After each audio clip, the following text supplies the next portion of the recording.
Yuk.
Kenapa? Tidak kenal saya lagi? Saya, Atika, istrimu. Jangan pergi, Bu Nasir. Jangan tinggalkan saya. Apa? Saya sudah tidak punya daya tarik lagi.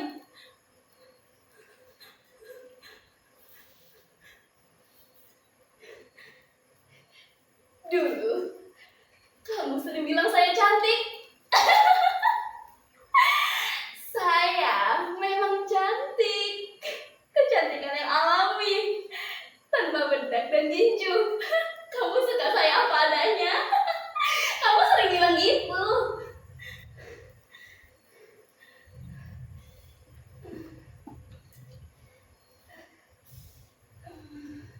Saya tahu penyiksaan ini bikin saya tidak secantik dulu lagi. Bisa saja wajah saya seperti gombal busuk, bacin, tidak layak dipandang. Bikin jijik ya? Tapi Mudasir, kamu menikahi saya lahir dan batin kan? Bukan hanya menikahi wajah saya. Kalau memang betul kamu di sini, tolong saya. Keluarkan saya dari sekapan ini. Lalu kita pulang kampung bersama-sama. Tidak perlu melapor kepada polisi Raja Diraja. Tidak perlu melapor kepada Menteri Tenaga Kerja. Kita warga negara Indonesia, bukan warga negara Filipina. Mudasir, itu kenyataan. Kita binatang penghasil devisa negara. Sebutan pahlawan hanya slogan, bukan kenyataan. Cuma hayalan para birokrat yang baru duduk di kursi jabatan. Mudasir, kemarilah mendekat agar kita bisa saling menyentuh. Mengapa kau tetap berdiri di sudut situ? Disitulah tempat saya buang air besar dan kecil. Ini hanya sebuah kamar. Entah lagunya dipakai untuk kamar siapa. Dan mengapa saya tidak bisa menceritakan dalam surat? Di sini tidak ada apa-apa, Mudasir. Kertas pulpen saja saya tidak punya. Terang kalau siang karena matahari, dan malamnya gelap pekat karena tak ada lampu. Saya tersiksa, Mudasir.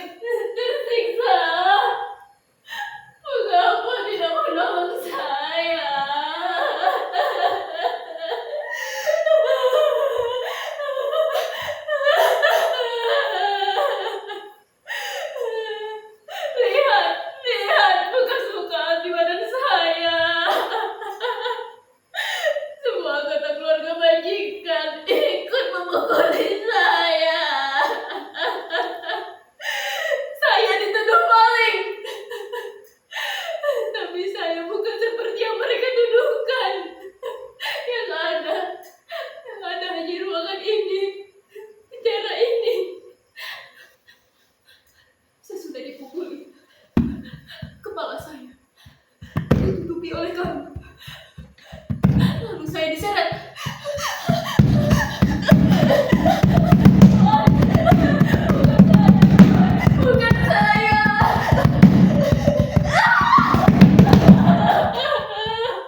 Sudah sebulan lebih saya berada di sini. Apa? Mereka kasih saya makan 1 kali sehari. Minum di termos plastik yang bocor. Saya makan minum dengan piring gelas yang kotor. Tapi bukan sih. Demi Tuhan, saya bekerja. Saya memperoleh upah karena saya bekerja. Saya bukan pemalas. Pekerjaan baru selesai sekitar pukul 9 malam. Itu pun tidak terlalu begitu. Jika ada tamu, saya harus masak tengah malam. Jika para tamu berminat makan malam. Tapi tak apa, saya tahu diri. Sebagai pelayan yang datang dari tanah seberang, saya tidak berani menuntut macam-macam. Yang harus saya lakukan adalah bekerja dengan rajin, tidak mengeluh. Setahun saya terima gaji, dan kamu tahu sendiri, Bu Kasir. Sebagian saya tabung, dan sebagian saya kirim ke kampung. Di dalam surat juga kamu menulis telah menerima kiriman ringgit saya. Kamu juga menabung. Kontrak kerja saya di sini 5 tahun. Saya bertekad di ujung tahun ke-5 saya akan bawa ringgit sebanyak mungkin untuk membeli beberapa petak sawah untuk masa depan kita.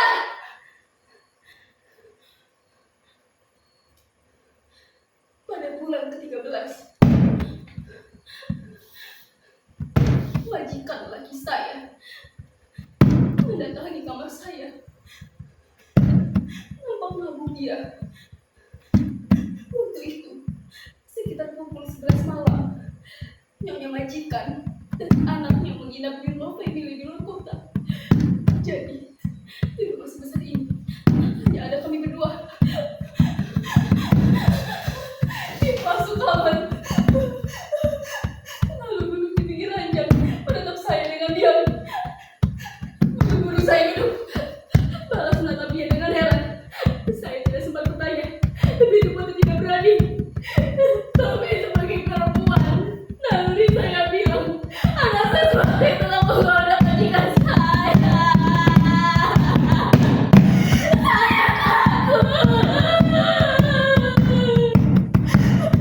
Kemudian duduk dengan isyarat tangan menyuruh saya berbaring di sampingnya. Tapi saya tetap menolak. Kemudian dia menolak. Dia dengan isyarat tangan kembali menyuruh saya berbaring di sampingnya. Tapi saya tetap menolak. Saya takut. Saya pikir dia berniat menerkam saya.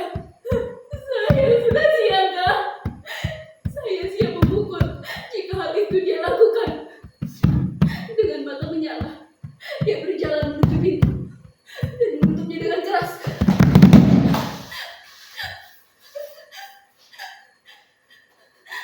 Terdengar suara langkahnya semakin menjauh. Saya bernafas lega.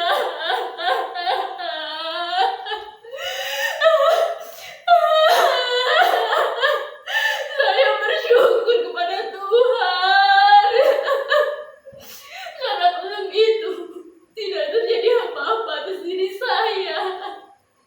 Ya, saya selamat dari perkosaan majikan. Saya mengunci pintu dan menangis sampai subuh.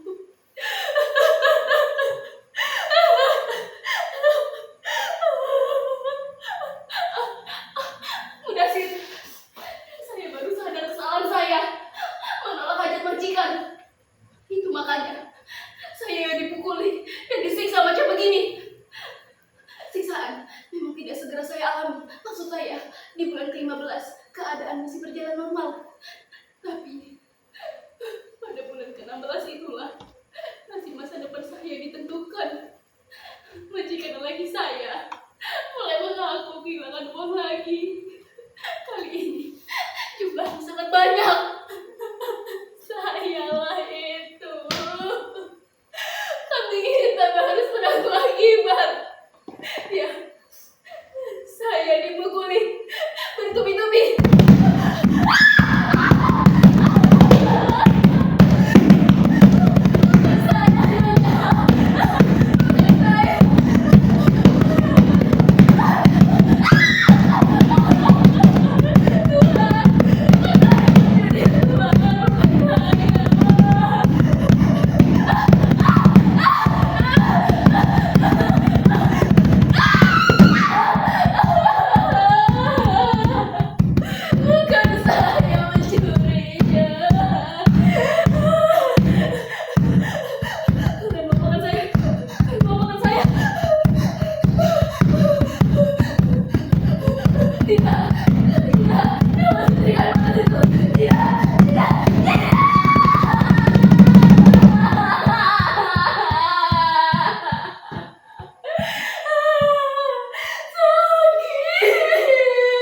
menjaga sopan santun dengan kita, banyak belajar dari kita. Mereka jauh lebih maju dari kita, tapi mereka sadar tidak memiliki kebudayaan dan kesenian asli. Maka dengan uang mereka nekat pula mencuri berbagai jenis kesenian flora dan fauna. Mentalitas orang kaya baru itu sudah sedemikian meracuni hampir setiap orang di negeri ini. Para pekerja lebih sering dianggap budak yang layak disiksa. Mereka tak lagi takut kepada hukum. Bukankah uang mampu membungkam mulut hukum?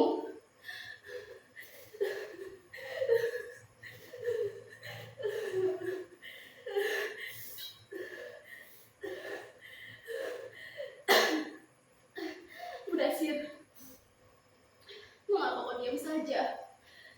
Kamu tidak percaya dengan cerita saya? Demi Tuhan, saya bersumpah saya masih suci. Tidak ada lelaki lain yang berani menyentuh kehormatan saya selain kamu, Mudasir. Saya sesuci Dewi Sinta. Janganlah kamu menjadi Rama yang meragukan kesucian Sinta.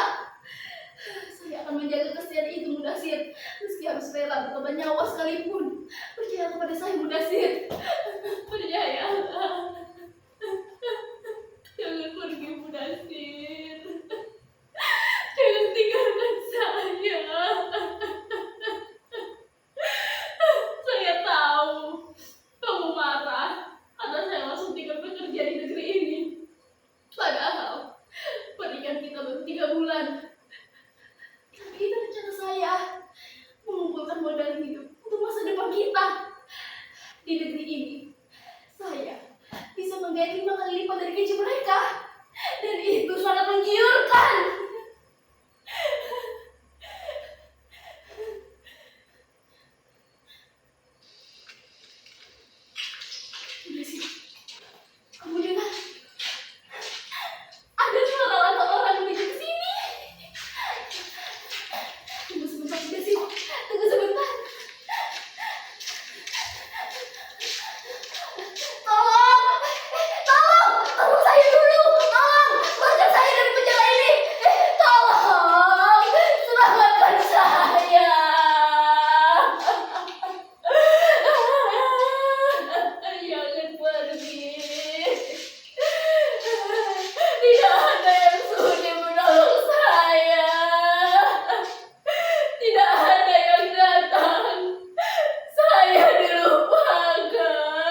dianggap sebagai binatang, tidak punya wibawa. Tolong, tolong, tolong.